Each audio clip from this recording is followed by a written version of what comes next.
This is TWiT.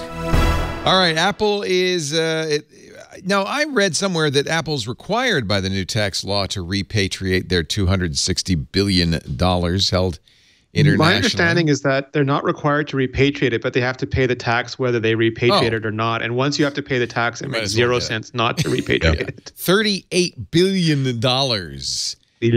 Billion dollars in taxes. Great.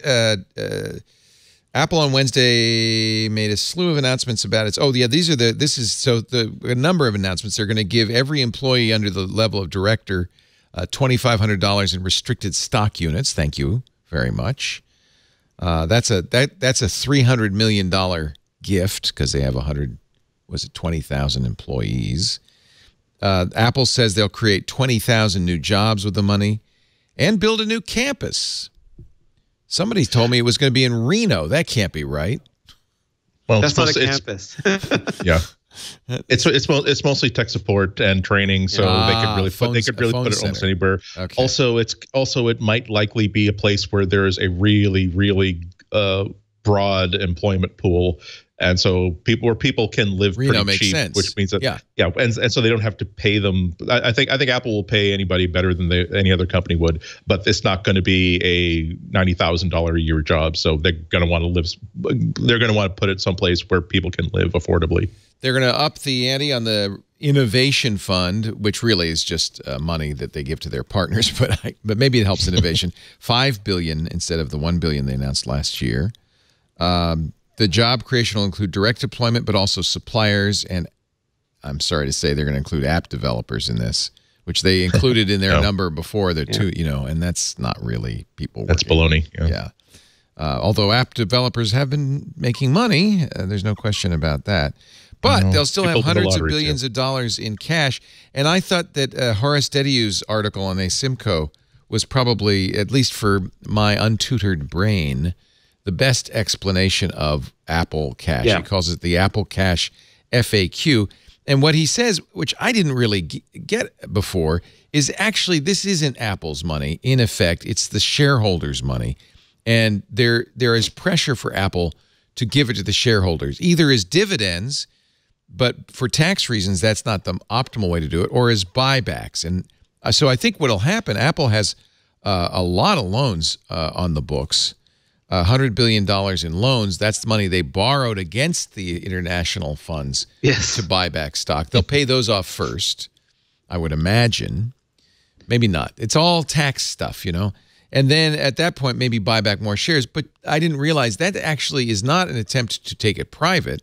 That's good for shareholders because it increases the value of existing shares.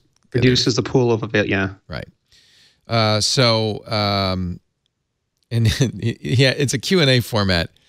Things like, whoa, why would Apple need to take out loans? Does it have problems with cash flow? Quite the contrary, writes Horace. Apple's operating cash flow is eye-watering. Last year, it generated $63 billion. That's with a B from operations. The loans are not needed to operate. They're used to pay shareholders. Why does Apple need to pay shareholders? Because it's their money. Their money. Wait, I thought you said this was Apple's cash. Apple is holding it for them. But if it has more than it needs, it's obligated to return it. I didn't really realize this, but then I'm no expert on corporate governance.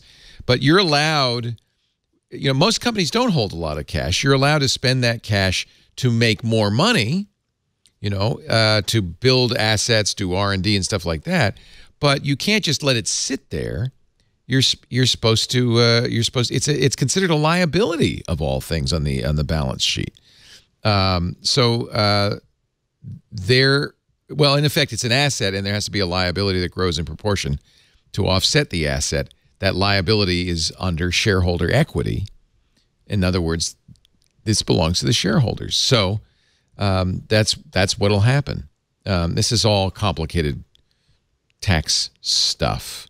The other part further down about R&D, I think, is super interesting, and also how Apple buys or doesn't buy, or makes acquisitions or does not make acquisitions. I thought this was very insightful. What about acquisitions? Why not buy other companies? Well, it buys companies, but usually small ones, which are essentially acquisitions of teams and their intellectual property This is the one that I think is such a good thing for us to remember. Apple does not buy business models or customers or cash flows. And that's usually what you buy a company for. The business model, its customers, or its cash flow. Apple doesn't need any of that. Also, because Apple has a strong culture and wishes to preserve it, they're careful because acquisitions dilute culture. When we talked about buying Disney, there's more Disney employees than Apple employees. That's going to change the culture. And he says this is why integrations often fail. And that makes a lot of sense. AOL Time Warner, HP Compaq. Because if you get a big company, that's going to change your company. Statistically, large acquisitions are value destructive, and the larger they are, the more likely they are to fail. Incidentally, when a company is acquired with cash, that hole in the balance sheet is filled with something called goodwill, which reflects some intangible value of the new asset. If and when the acquisition is deemed to have failed, you have to write off the goodwill. And in other words, rob shareholders of the cash they should have had. So I thought as we're looking at like Nokia being bought by Microsoft or AOL being bought by Time Warner. $30 billion in a write-off for Microsoft because it didn't work. Google buying Motorola. Yep. Yeah.